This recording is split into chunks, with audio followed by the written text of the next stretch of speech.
After the Civil War fractured the United States in the 1970s, everything that came next was slow motion collapse. Advanced neurotech was supposed to save us, let us control drones, connect across distances, maybe even forget the war, but only made things worse. The corporations saw a new market. The people saw a way out. And little by little, more minds disappeared into the neuroscape, leaving behind hollow towns, rusted drones, and a country too broken to put itself back together. Now, in what's left of the 1990s, America is just pieces. Dead malls, drone husks, virtual dreams no one wants to wake up from. And down in the South Republic, where tradition clings tight and the border stays shut, a team of former assets is setting out on a mission. They're about to learn what they need to accomplish, but the truth is always messier than that. And that's what we'll explore in Season 2 of the Electric State Narrative Play podcast. This is Operation Firewall.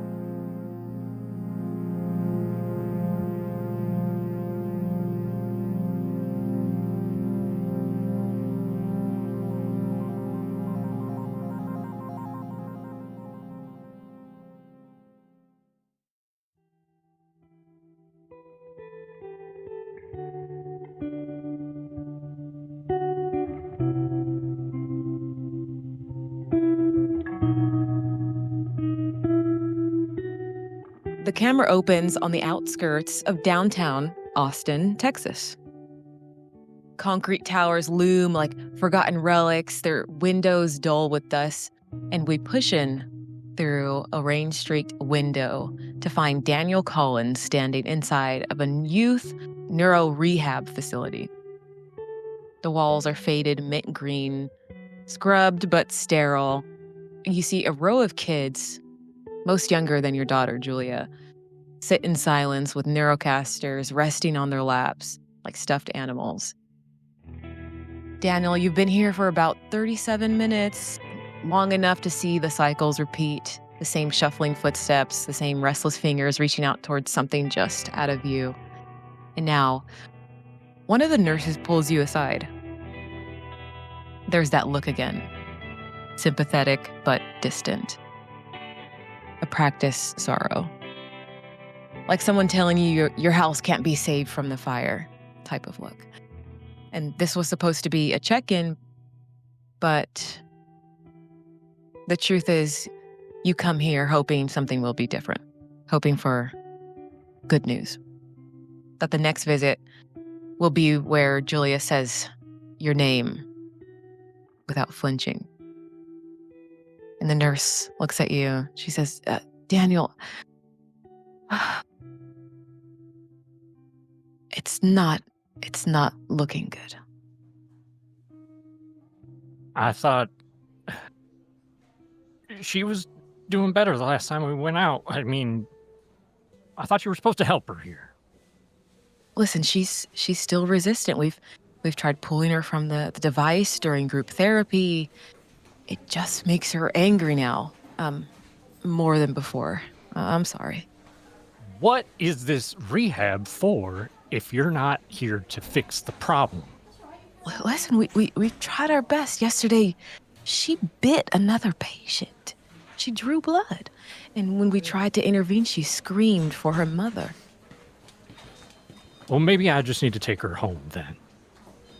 We don't recommend that, Mr. Collins. And we still think she can be saved. It's just going to be a little bit longer. We just need to keep her here a little bit longer. It's going to be tougher, but I believe we can see a breakthrough. Fine. More time, I get it. What else do you need from me? What's the next step? What do we need to do? What do I need to do to make sure that my daughter is okay?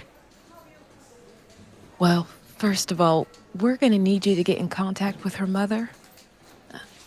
From my professional opinion, she also doesn't look well. I'll just say she looks similar to the kids here. And I'll let you know she came by and during the episode said if we can't get her stabilized, she's taking custody back. And we don't deal with that. That's just what she was screaming when she came in. Apparently she doesn't care about protocol or the schedule we have your daughter on. But if you can control her, that would be a big help. Yeah, she never really has cared about protocol or really anybody else. I'll see if I can talk to her. She doesn't listen to what I have to say, but whatever I have to do to keep her away from Julia, trust me, I'll do it. Okay. Just to let you know, I believe her name is Ashley, correct? Yes. Oh, yeah. She came in and she was pretty volatile, I would say. So we don't want to have to call the authorities on her, so please do what you can, sir. I'll talk to her, and I kind of like grab her by the arm gently and say, I don't want Julia to end up like her, so please, whatever you can do for her. Yes, we're doing what we can. There's a lot of kids here, as you can see, that have the same issue, and more every day. It seems to just be getting worse. We're trying our best. And you can see she just looks tired, and, there is a lot more kids. There's about 10 more kids than the last time you came here. This isn't right.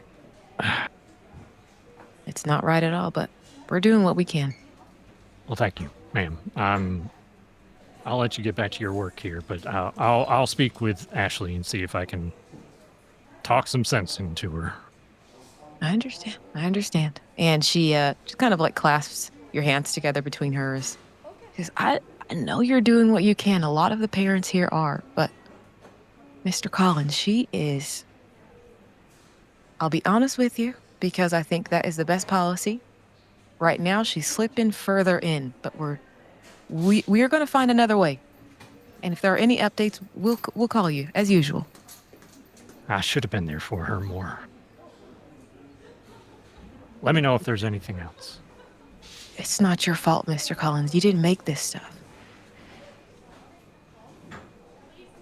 No, I didn't.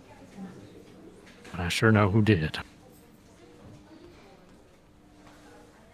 It's mighty unfortunate, but I just thank you for doing what you can. You're doing a lot more than other parents. I'll speak with Ashley. Just let me know if Julia makes any progress. Of course.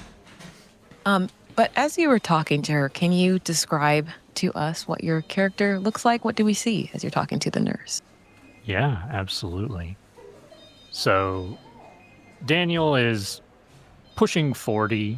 He's tall, skinny, probably about 6'1", 6'2".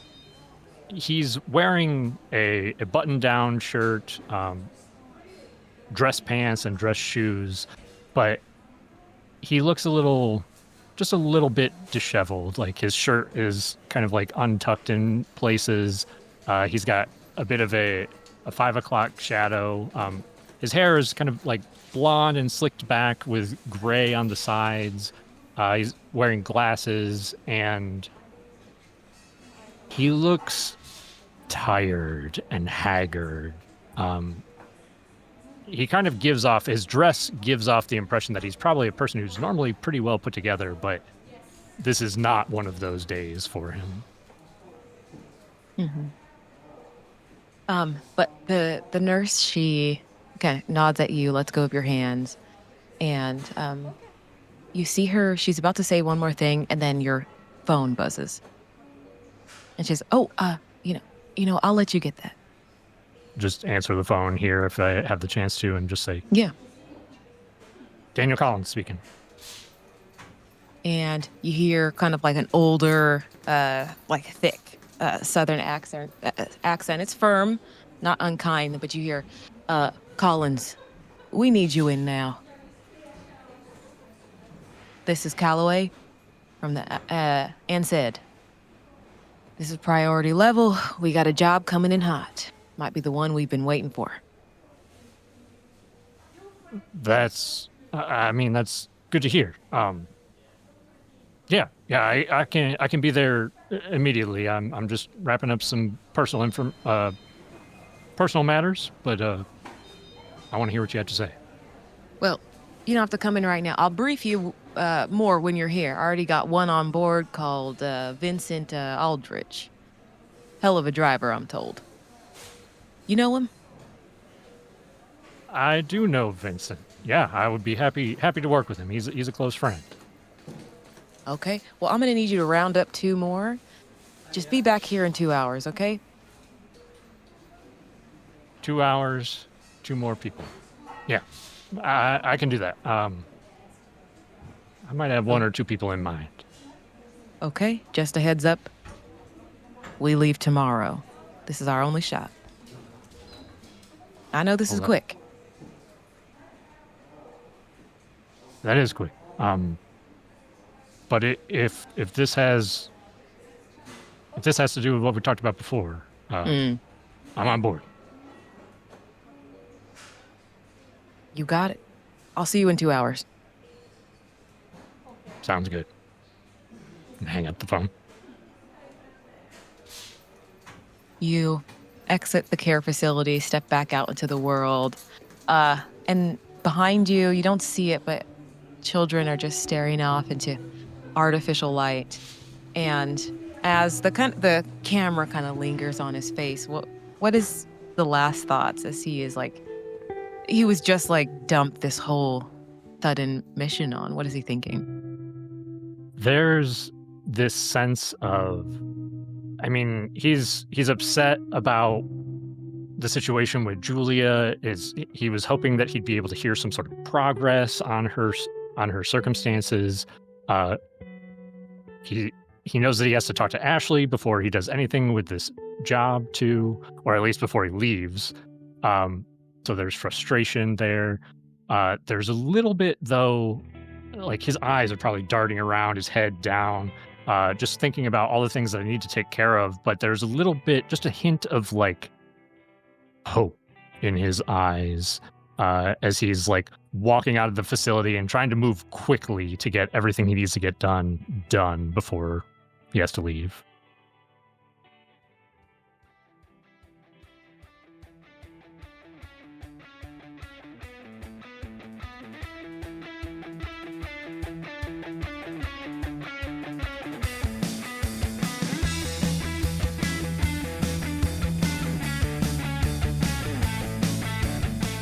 It's still the morning time. You know, the sun is up. Asphalt is already warm here. The half-collapsed freeway ramp stretches out behind a casino that is barely open. Spray-painted marker lines the route. We see Vincent Aldritch tightens his glove behind the wheel of his car. Gorgeous on the outside, kind of cobbled together underneath. His dog, Rhonda, sits passenger side, watching with her alert, kind of unbothered eyes. Across the lane, a man known only as Cage flexes his grip on a wad of bills. He flashes a grin. He says, "You win, you get back what you lost." Oh, I wouldn't worry about me losing. I think I'll be able to walk away with what I've lost and maybe a little bit more. "I guess we'll see." And he puts the money in his back pocket, walks to get in his car as you see 2 cars lined up next to each other. He gets in and he starts to rev the engine. Now, Rhonda, the secret here is a lot of people underestimate this here Land Rover, but inside this here engine is the heart of a true winner, and it'll kind of begin to push on the accelerator and have the engine roar. Rhonda just looks at you, kind of that dog stare. I always appreciate your faith in me, Rhonda, and kind of scratch your head a bit. Now, Vincent, you're behind the wheel, engine rumbling under your feet. Rhonda staring at the windshield like she owns the road. But what do we see? We see he kind of brushes his hair a bit.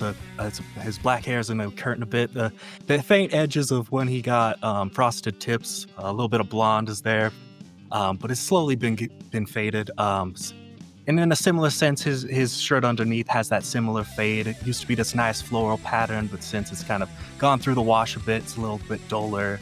Same as with his suit jacket, it's just torn at the edges. He kind of rolls that up to get a better grip on the wheel. His scuffed shoes kind of pushing down on the pedal a bit. And from his basic appearance, he used to have a lot of fine clothing, but it's gone. He's just had it for so long that it's begun to get a bit more worn. Kind of loosens his bolo tie a bit, as if he's having trouble breathing, but kind of keeps his smile up for Rhonda as he looks over at the other driver. So, you hear the other driver from the other car. He says, "Try not to stall out this time, pretty boy." Oh, well, I'll see you at the finish line. You see another person kind of walks in between the cars, and their hands and arms go up, like getting you guys ready. And when their arms go down, that's when you need to go.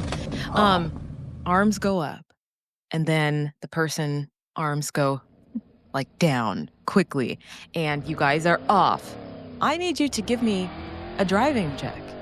Alrighty. That's your agility. That's your driver talent. That's your vehicle's maneuverability. That should be, if my calculations are correct, 8 dice that you will be rolling. Alrighty. Hold on, Rhonda, as he kind of depresses the gas. And I got 2 successes. Okay, I'm going to roll for the other driver. Okay? This is going to be simple.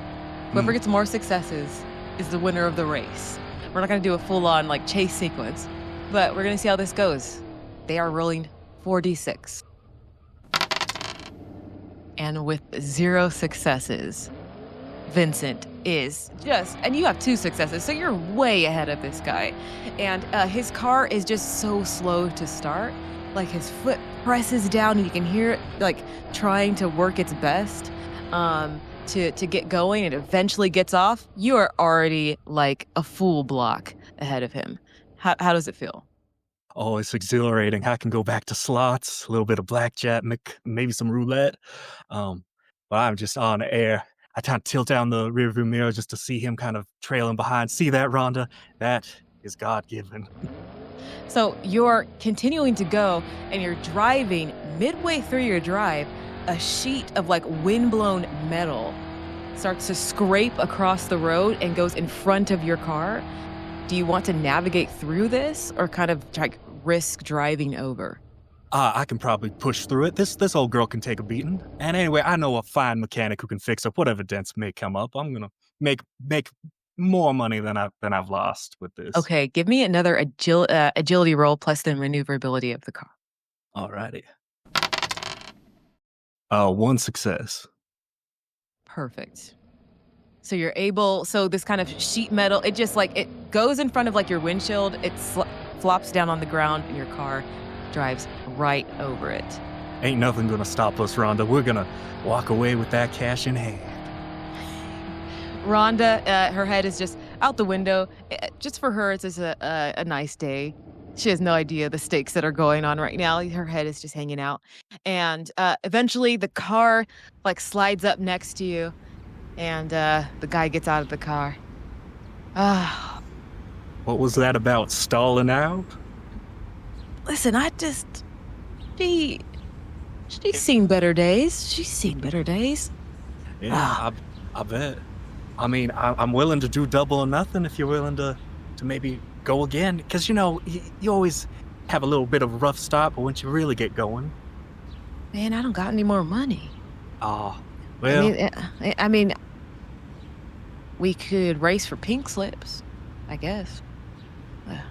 Your car looks mighty nice. I mean, I would like 2 cars. You know what? Yeah. Really? For sure. I'm on a roll, and when the going's good, it's definitely gonna get better. Okay, well then that means pink slips plus this clip of cash. Oh, you got yourself a deal. Okay. So, he gets back into his car. He revs it up one more time. And you see him, like, mess around with his car this time. You can't see exactly what he's doing. But he's like, his body's down a little bit, and his arm's moving around. Puts on some glasses, and he gets ready again. I hope you got that stall all figured out. If you need to, I got a mechanic's number. I got his business card somewhere. Listen, don't you worry about me, bud. You ready? I'm as ready as I'll ever be. And the guy, the original person who like had their hands up and went down, they're way back there. So he's just gonna count down from 3. All right. He says 3, 2, 1, and goes. And this time, his car is suspiciously faster than when he first did it. And this time, he's going to roll 66. Oh. And so you'll be rolling the same amount as he did last time. Okay, so you go ahead and go first. Gotcha. I'll be kind of shifting gears, kind of adjust my shades a bit just so I can get rid of that road glare and hopefully do a bit better. 3 successes. Oh, amazing. Okay, he's gonna go. That's 66. And with 0 successes, once again, you are the victor. Listen, there's no denying that Vincent knows his way around a street race, around the car and how they work. You know the ins and outs as you blow past this guy again. Even with whatever he was messing around with inside of his car, it meant nothing at all as you fly past him. As we kind of do, I roll down the window and kind of look back and wave at him as we kind of keep going forward. He eventually gets to you and his car rolls up slowly and he looks even more dejected. I think you owe me my new keys. Come on, man. Listen, I can't be taking the bus. This is the only car I got. I mean, you gotta learn from somebody how to drive. Might as well be the bus. Oh, you just don't gotta rub it in my face. Listen, okay, let me just say bye to... Her name's Candy. You treat her well. Oh, she does look as sweet as Candy, for sure. Ooh, man. God damn it. Ooh, this will buy me a lot of slots. He reaches into his glove box, and, like, as he's reaching to the glove box, he pulls out, like, the pink slip and the money clip, and you start to hear sirens approaching from the back. He goes, oh, God damn it. Oh, give me those. You never saw me. And he, like, runs off into the field off to the right. All right. Let's get out of here, Rhonda. So you have the money, you have the pink slip, flashing lights, they're blooming on the ridge above, and the sirens, they're bleeding into the air as it's coming closer to you. You see 2 police cars rushing towards you, local enforcement. What would you like to do? I'd like to kind of go down a back alley, so I'll kind of get the rover in gear and kind of just peel out down a side street. Hopefully they haven't seen me yet. Okay, Vincent, one last roll. If you're trying to outrun the cops, I need another driving check, using that same dice pool, and describe to us how, roll first and then describe to us how that looks. Alrighty. So there's a lot of nervousness. He's not driving as well as he usually does. There's a little bit of, he almost scrapes the side of the alleyway's turning down. He's kind of nervously glances in the rearview mirror. Oh man, no, cops mean fees. I can't be spending more money on that. I just got enough to make my big break. He kind of barely misses past like a garbage can as he's kind of weaving through. How many successes did you get? Any successes? Just one. And that's all you needed. As you vanish into the city, the cops never catching your plate. That car is still there, though.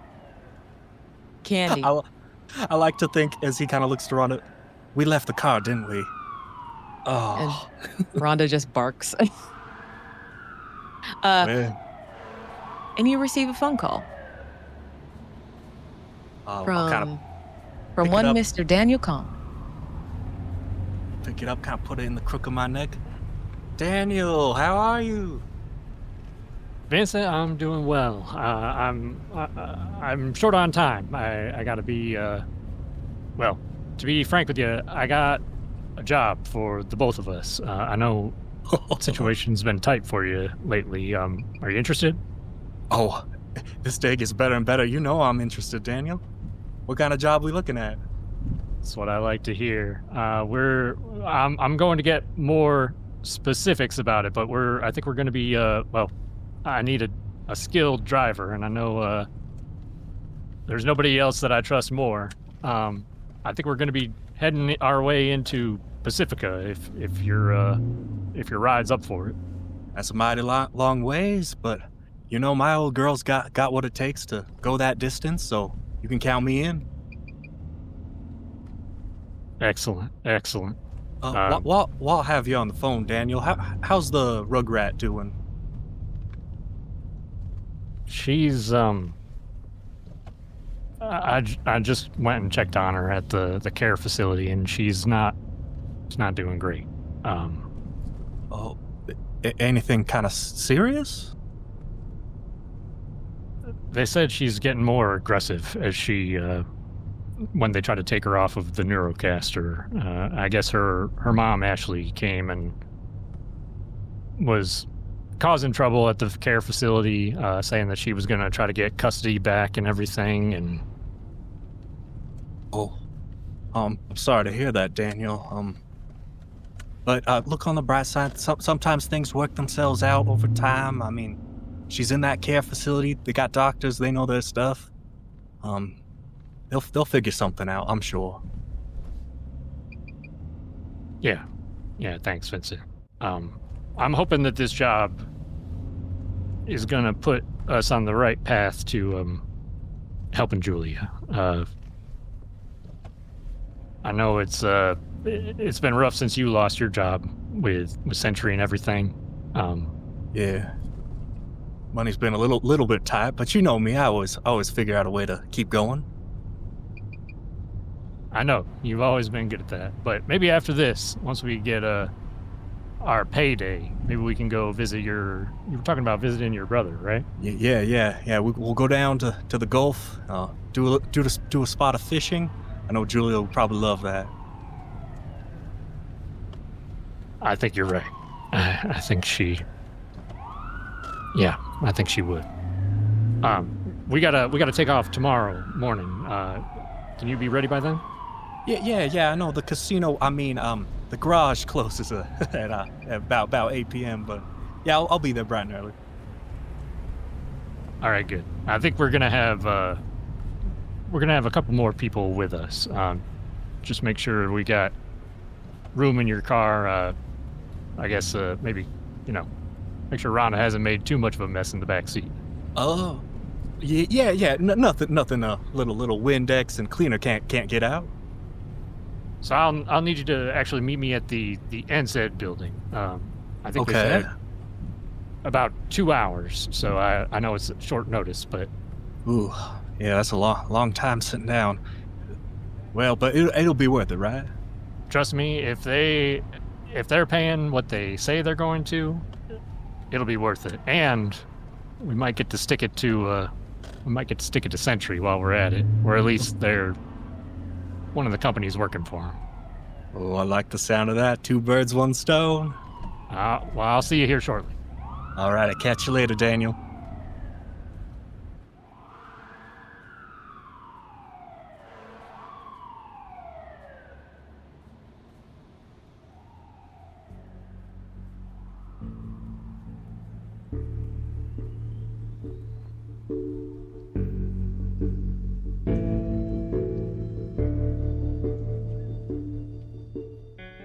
Inside that same casino, the lights don't turn off, as I said. They just shift from like this sickly purple to dim bronze to simulate day. The slots are still churning, few patrons still dreaming. Emma Jane Collier leans on the casino's marble top bar, drink untouched. Lips parted in a faint smile. She's not here to gamble. Not the usual way, anyway. Across the room, her Mark slumps into his 4th glass of expensive scotch. Gold watch, Sentre badge poking from the lapel, And he has this 1,000-yard stare that says he's carrying more than just secrets. You clocked him about 10 minutes ago. Now it's time to close the gap. And it's not just about information, as you know, not just about the mission. People like him are assets waiting to be claimed. So, Emma Jane, as you set your eyes on this man, what do we see?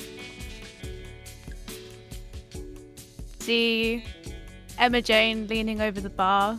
She's 32 years old, blonde, has her hair down mainly, but there's one little strand that she has in a braid that she tugs on and plays with, almost like a tick sometimes. She's trying to listen out for any sort of mumbling, grumbling that her mark's making. Sort of waiting to test the waters, seeing how drunk he is first before she makes her move. But she props herself up against the bar, shakes out her hair, intakes a breath, and plasters on a smile. Your objective here is simple. Get him talking. Charm your way through a casual conversation and come out with something useful. A name, a login, a contact. Anything you can use later. Emma Jane picks up her drink, tests it to make sure it's cold enough still, and then walks over to the booth that he's sitting in, sort of sidles in along the opposite side, puts her drink down and slides it across.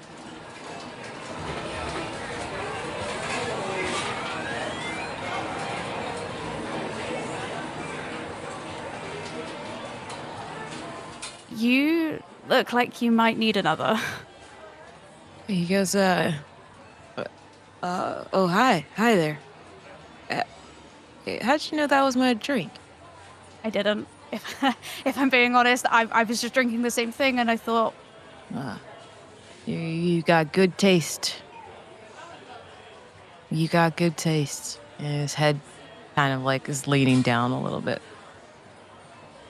She taps the drink over to him a little more, a little poke across the table. Yeah, thank you. That's nice of you. Buying a stranger a drink. I mean, there's not many of us solo here, is there? At least, not anybody interesting. Not like us. You think I'm interesting? Will you laugh at me if I tell you something? It depends. I haven't laughed in a long time. And she'll lean in a bit closer. I've been trying to work up the courage to come over and talk to you for about 10 minutes now. Wait, but really? You said you wouldn't laugh. No, I'm not laughing. I'm just amused. Nobody really. Okay. My name's Malcolm. What's your name? My name's Amanda. Amanda. Oh, that's a pretty name for a pretty lady. It's nice to meet you. And you. And she puts her hand out, like, for him to take. Yeah, he takes it. It's a light grip. Mm-hmm. Oh. I'm sorry, I'm just a little bit out of it. My boss thinks I'm on vacation, you know. And what, you're secretly not on vacation? No, I've just been here. I've been sitting at the bar, just thinking about the point of it all. You know, it's all just circuits and interfaces until it's your name on the firmware, you know what I mean? You're Sentre, right? And she sort of like poke his badge a little, sort of like tap it. He looks down at the badge. Yeah. I mean, big responsibility, no? Too much. Well, wait. You don't work for them, do you? Do I look like someone who works for Sentre? And she gives like a playful wink. I don't know. I guess not. I just got to make sure because, you know, they're everywhere, and you know, see his head turned left and right. You know, I've kind of heard of that before. You know, working here and stuff. I mean, I'm off shift now, but working around here, you see a lot of your type. My type? You know, high paid, well adjusted, dealing with too much stress. Yeah, I guess you could say I'm high paid. And he like looks at his watch and his expensive suit. I guess so. It's not. It's really not what it's cracked up to be, you know. Her gaze like lingers on the watch as she sort of speaks to him. How so? How so? It's kind of lonely at the top, you know. You know, I do kind of think I know what you mean. Yeah. I mean, no one to look out for you up there, right? You're just looking out for yourself. And he reaches for that drink that you flit over and like downs it in one gulp. Anyway, I know you're alone and I'm alone. Maybe we could be alone together. I'm sorry if I'm being forward. I don't think you're being too forward, but I mean, like I said, I've been trying to get the courage to talk to you for 10 minutes. Let me know a bit more about you first. My name's Malcolm Wren. And he kind of like rubs his forehead. 45, sorry. And he like loosens up his tie and you can see his hands are shaking a little bit. Divorced. I have a cat named Darla, and I wish I could spend more time with her. I think she likes the neighbor more than me. And I've been working for Sentre for a few years. I'm sorry if I'm rambling. Oh, you're not rambling, even a little. When I was little, I used to have a cat that I used to try and skip school so I could just hang out with her, you know. So I get it. Cool. I'm a cat person too. I'm still trying to decide. This might sound weird, but I'm still trying to decide if I'm a cat person. I was just I just made that decision like a few months ago. I just saw a cat in a window, and I just went in and got it. So you kind of live on the edge? I guess. You make decisions on a whim? Yeah, I guess so. I'm not usually like that, but sometimes. I was told, my therapist told me that I should, take a chance on new things every once in a while. Do you have any new things in mind? Yeah, I'm trying to broker a deal with this person in Pacifica, and I don't usually do that type of stuff. It's not my expertise, but at work they're trying to get me to branch out, so. I don't know. I think I could see you giving the presentations, answering the questions, leading the room. I could see that, Malcolm. Sometimes I'm just a numbers guy, really. I handle all the finances. It's just me. So, I mean, your work's trying to get you to do the talking, which, I mean, like you said, you're a numbers guy, so who usually does the talking? Not sure I should say, really. Sentre, they got everything under lock and key. You're mighty sweet, though. I wish I could talk more openly about it. Probably make me feel better. I mean, you only know my first name. You don't ever have to see me again. I could just be, what do they say? You could just talk to me, and then we could go somewhere to be alone together. Kind of like an all-in-one package kind of deal. One of those one-night stands. Something close to that. I mean, if you want. It's not really if I am looking, I'm just looking for something nice, a girl to settle down with, But at this time, I'm going to ask you to make a wits roll. Try to convince him to open up a little bit more. Okie dokie. Could I possibly use my talent, which is con artist, which is getting +2 dice when I'm attempting to tell a lie. 100%. Yes. I just thought I would double check that. So I'm rolling 7 Okay. d6s. And I got 3 successes. You got 3 successes, man. I got 3 successes. Oh my gosh. You more than get this guy to open up. What do you say? Like to ease him in. She like picks up the drink for him and sort of like tips it for him, so he like gets like the very last dregs. And she sort of says, "I'll get you another drink in just a moment, but like I said, I mean, if I'm spending, of course. I just want to know everything about you. Is that crazy?" Oh, no. The only person who ever listens to me is Darla and my therapist. It's nice to talk to somebody else.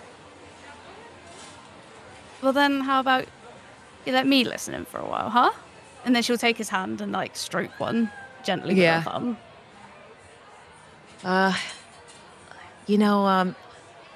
He starts to go on. He says, Sentry's gonna fix. I truly believe Sentry's gonna fix everything. At least that's what they keep saying, all part of the pipeline. And I'm trying to broker a deal with the person in Pacifica. I don't know if I can, I just need the confidence, Supposedly this young kid who's good with computers, kid called Quinn. I'm not good at talking to young people, That's why you practice. Yeah, I mean, nobody just goes in there and they're perfect 100% of the time. Like you said, you're a numbers guy. You have to practice with words. Exactly. If you could give me, you're good with your words and you don't ask stupid questions and things like that. If you could give me some advice, I got an upcoming meeting with a kid named Quinn, and he works at the vanadium substation out in the Pacifica, and he knows how to get around firewalls and things like that. If I can figure out what to say to him. I think the best thing when you're meeting new people and you're trying to impress new people is to just get them to talk about themselves, Makes them trust you a bit more. They feel a bit more confident.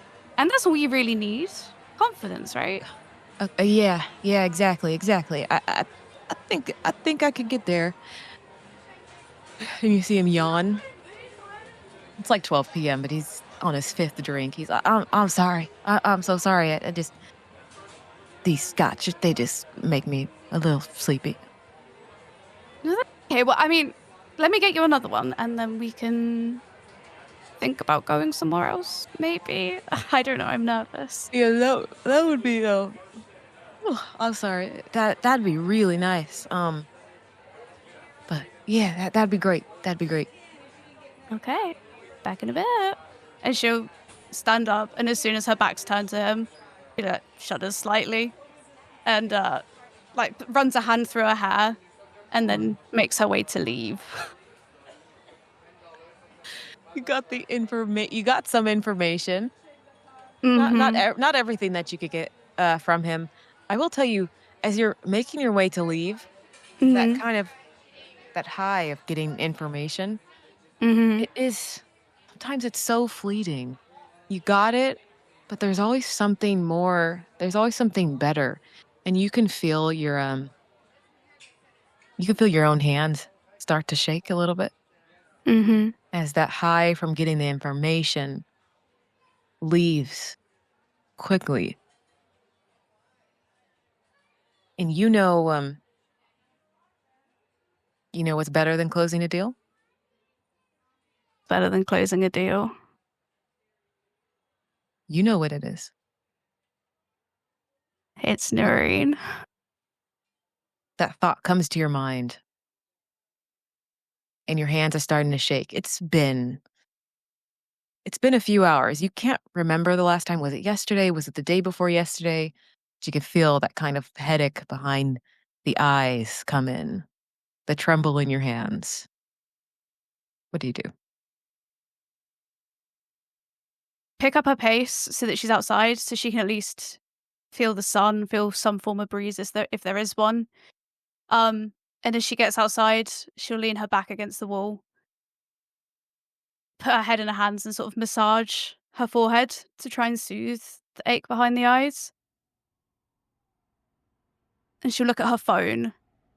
And again, she's done this at least 3 or 4 times today already. She'll start scrolling through her phone to see who she could possibly contact. There's 5 numbers that go by that just have X's by them, meaning that they're either dead or they don't have the product anymore. And as she realizes that there's a few more that she hasn't filled out yet, she has a lot less contacts than she wants to have. And she feels herself start to panic a little. And then she catches Vincent's name, taps it gently, and feels herself start to calm down a little bit. And she'll put her phone away. Okay. Neurocaster first to top up, and then we speak to Vincent. That works okay. Okay. And then she'll reach into her bag. Is there kind of like a side of the casino people don't go down very often?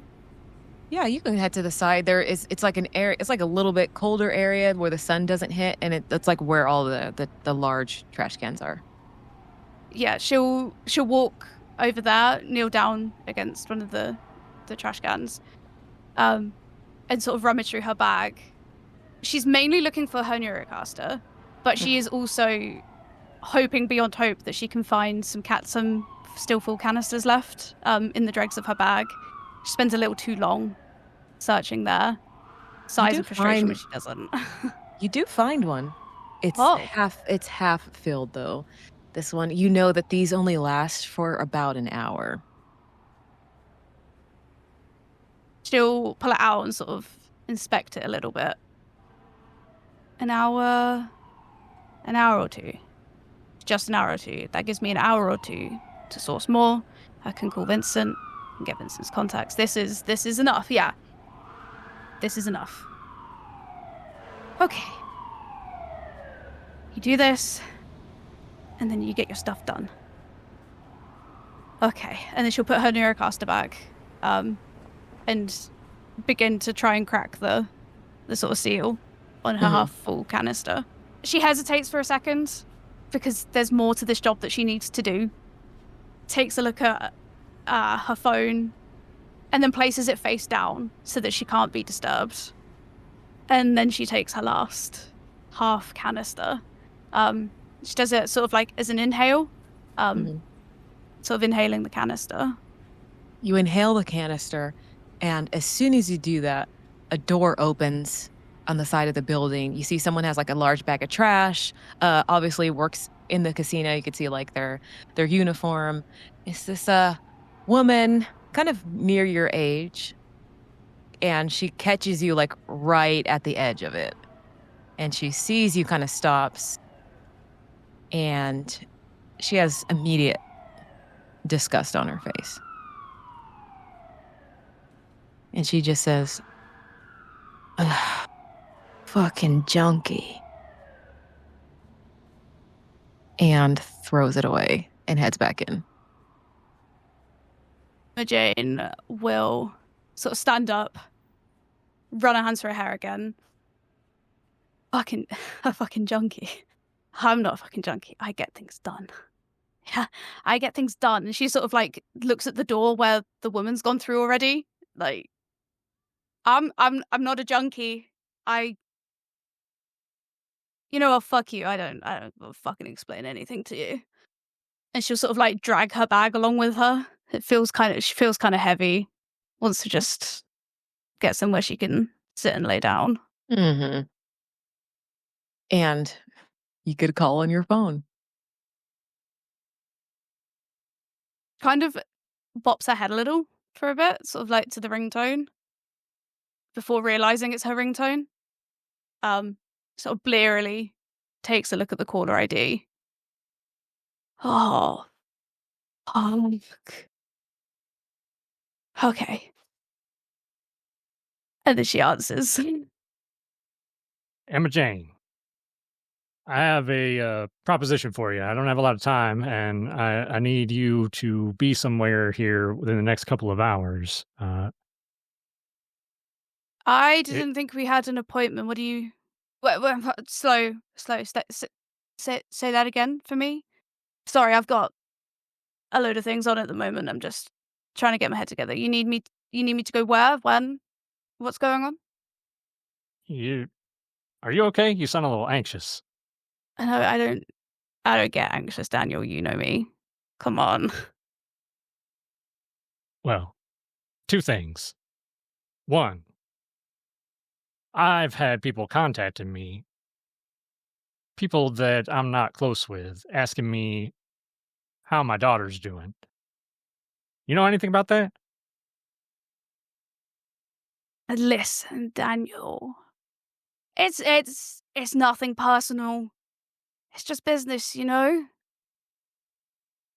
Look. I know what you're gonna say, and we can hash this out fully later, but let me just say my piece, yeah? Look. There's a reason I trade in information. You got burned this time, but you're still gonna get your answers. I can give you some more answers now. Do you want some more answers now? Listen, Emma. What I want right now is for you to be at the NSAID building within an hour and a half. It's a job. As much as I hate to say it, I think that your expertise would be useful.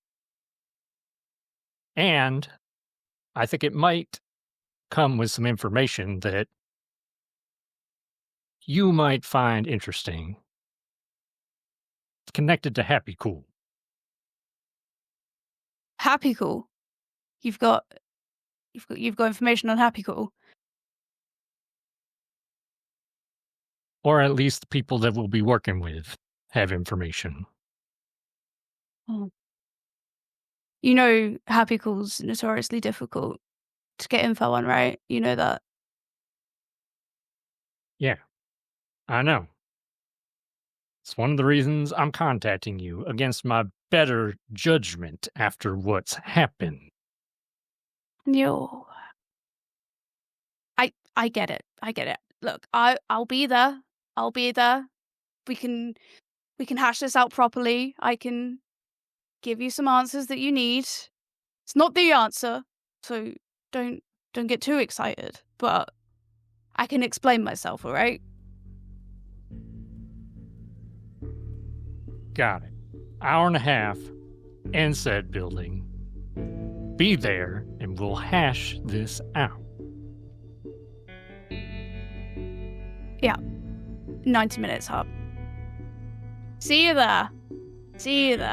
And she just sort of like keeps saying see you there until she just hangs up the phone. And then she puts her head between her legs. She's still standing, sort of puts her head between her legs. Just, fuck. And then with one last sort of like deep breath to get herself ready again, rolls back her shoulders and starts getting ready.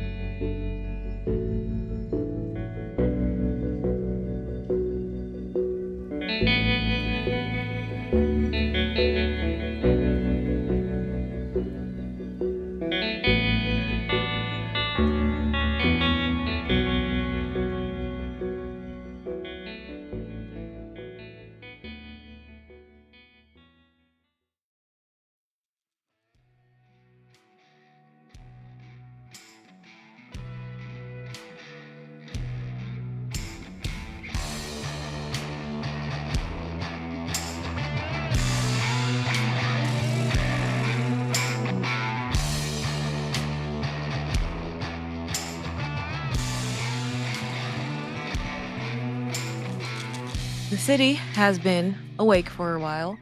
Bonny Brothers Mechanics already has shut its gates. It's a little early to be shutting down.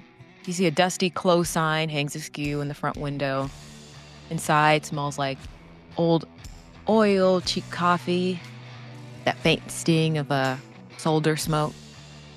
Elias Bonny works alone in the garage bay. He's hunched over this metal frame propped on a crate.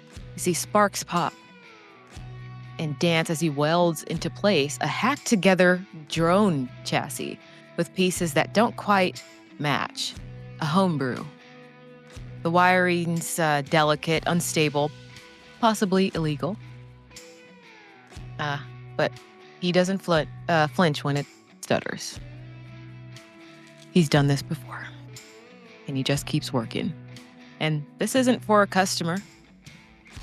These are one of the homebrew creations that some people make on the side. Now, Elias, in this harsh light of your own garage, what do we see? Hunched over this drone chassis, you see a wiry, middle-aged gentleman, about 34. Definitely seems fixated, his sunken-in green eyes shielded by a small visor from the sparks. Some wild, messy auburn hair tied in a man bun with the closest rubber band he could find that morning. Just some big baggy jeans with a big tool belt with all different shapes and sizes of wrenches and screwdrivers and things a lot more intricate than that he seems to be fiddling with right now. He has on these fingerless little gloves for delicacies purposes. He's biting his lip, and the bristles of his meticulously groomed mustache and beard prick against the little bits of metal as he leans in closer and closer. And he's muttering to himself, "All right now, just gotta thread the needle right here. We're gonna tiptoe around this little wire right there. This is slow dance, sweetheart, slow dance." And as you're talking to herself, you hear a bang of 3, loud knocks at the front door, interrupting your work. Elias shuts his eyes and clenches his right hand tightly, realizing had he jumped up, not only would he have thwacked his head on the little light he has over him, but he would have also dropped a very expensive piece of hardware. He stands up, dusts off a bit of the dirt and grime off of his brown button-up shirt. He just takes a big inhale. "Sorry, we're closed. Come back later." You see a woman and a man. It's the married couple. You said that you would fix their truck, and your truck's still their truck is still in there. And the man, he's older. He's upper 50s. He says, "You said it'd be ready yesterday. I don't care if you were behind, buddy. I need my damn truck." "Listen, Mr. Kurt, I told you needed 4 new brake pads, not just the 2 in the front. The 2 in the back look rough as well, and I'm waiting for a part to come in. I told you, as soon as I get that part lickety-split, I get it done, and you could be out on the road and could be breathing in that beautiful air. That's what I told you before. 4 is a bigger number than 2. I need more time for that part to get here." Look, she's safe and sound. She's safe and sound. He goes, "I don't care about the brake pads. It's about your word, Bonnie. You gave it, remember? Yeah, I did. But And you're late. You're late." Listen, Mr. Kurt, I apologize. I miscounted the amount of pieces I had to fix it. But I promise you, I'll tell you what. Just give me another day. I won't even charge you for the other 2 pads. I'll put them in free of charge. Just give me a bit of time. I would feel better. The entire thing should be free. Elias is tapping his foot, and his right hand is clenched even tighter, and he's doing another deep breath as his face is flaring up a little red as he's looking at the unfinished drone that he was working on, does not like to be interrupted, and He turns back over. Mr. Kurt, I cannot guarantee the safety of your vehicle if you don't let me finish it proper. And so now we're out another day. We got stuff to do. We got errands to run. Sharon over here has a doctor's appointment today. And what, we got to take a bus or a taxi? Who's going to pay for that? How much you need? I got some dollars that I can give you for the bus fee. If that'll make you happy, sir. Oh, well, thank you. You're so gracious and kind. God, Yeah. I guess we can, I don't know, $20. What, 20? 20. You know what? Fine.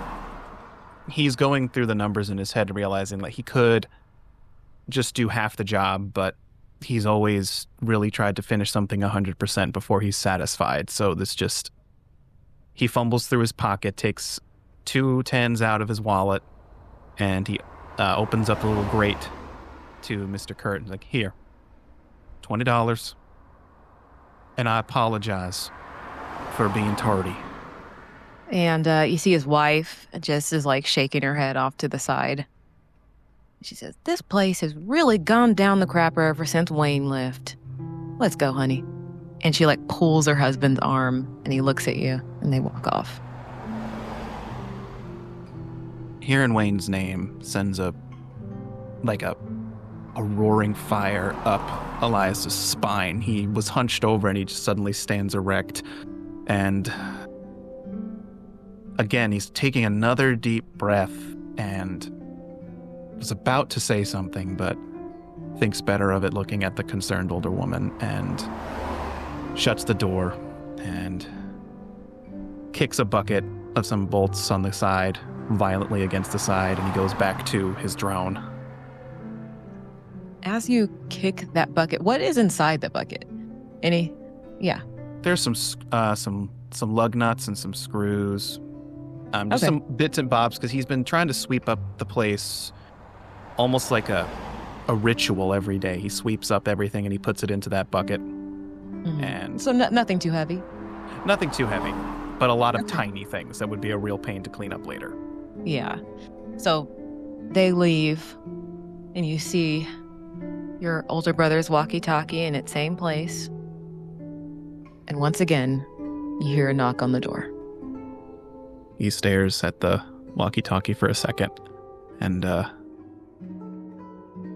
he shouts without looking back. Mr. Kurt, $20 is all I had to spare. Can you please? I apologize. It's not Mr. Kurt. It's one Mr. Daniel Collins. Elias, there's no Mr. Kurt out here that I can see. I need to talk to you for a minute. Elias slowly turns around and looks at Daniel and walks towards the door and opens it. Well, Mr. Collins. What do I owe the pleasure of a house call? Pleasure to see you, Elias. Kind of look back at the drone. I assume is it just visible there? Yeah. Is that a pet project? Just something to pass the time. Slow day today. What brings a slicker like you out here? Huh? Haven't seen you in quite some time.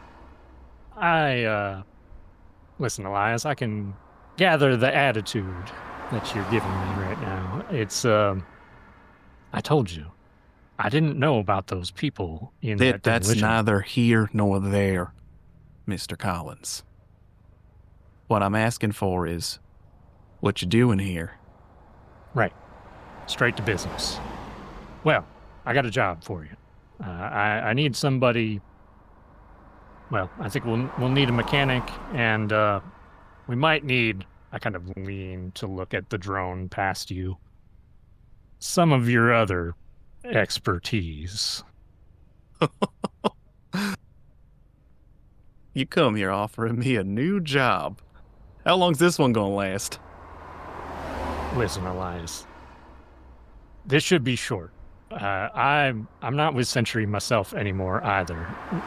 They've they've screwed up things in my life probably about as much as they've screwed up things in your life. And I'm hoping that this job is going to be one way to stick it to them. I don't really utter that name in my Fortress of Solitude here, but yeah. And he spits on the ground. Fuck Sentre.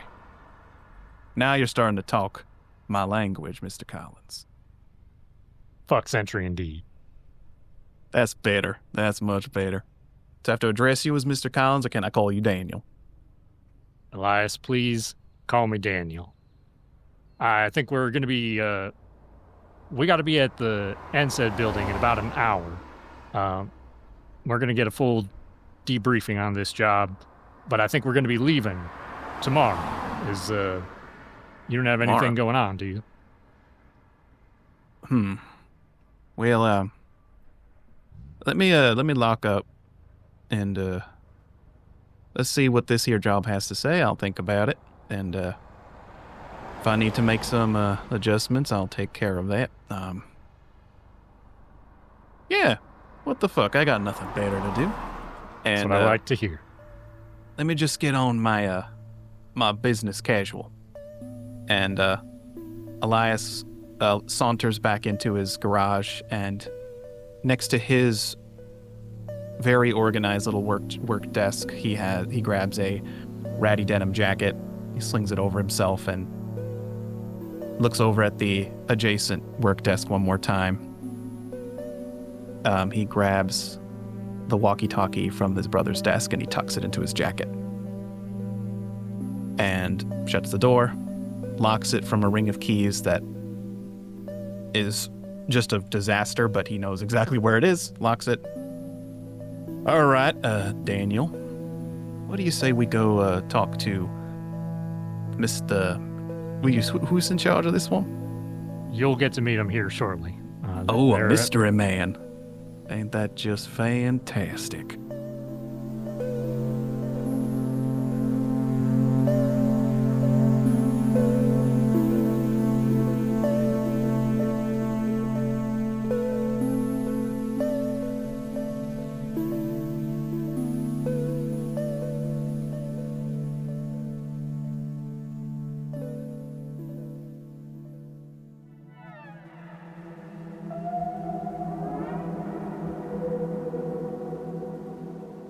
Thanks for listening to the Electric State Operation Firewall. I'm Maia, the game master and narrator for the series. This story features Meg as Emma Jane, Michael as Elias, Arcturus as Vincent, and Todd as Daniel. Please subscribe, leave a review, or even drop a comment if you're feeling generous. It helps out more than you know. We'll see you next time on the road.